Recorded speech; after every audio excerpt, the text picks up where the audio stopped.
இங்கே நல்ல குறும்புத்தனமான ஒரு நாய் அந்த வீட்டில் ஒரு குழந்தை வந்ததுலேருந்து ரொம்பவே பொறுப்பாக மாறிடுது. இப்படியே கொஞ்சம் வருஷத்தில் அந்த ஃபேமிலி இன்னும் கொஞ்சம் பெருசானதும் அங்கே ஒரு பெரிய வீட்டுக்கு ஷிஃப்ட் ஆகுறாங்க.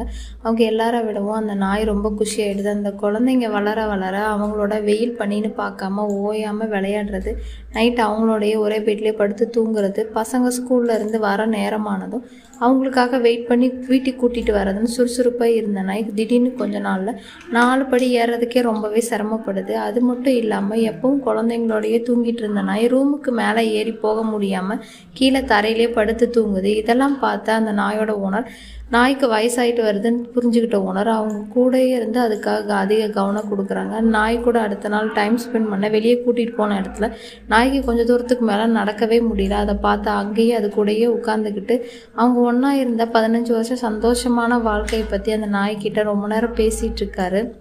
நாயால் திரும்ப பேச முடியாட்டியும் அவங்களுக்குள்ளே இருந்த உண்மையான அன்பை அதனால் முழுசாக உணர முடிஞ்சது.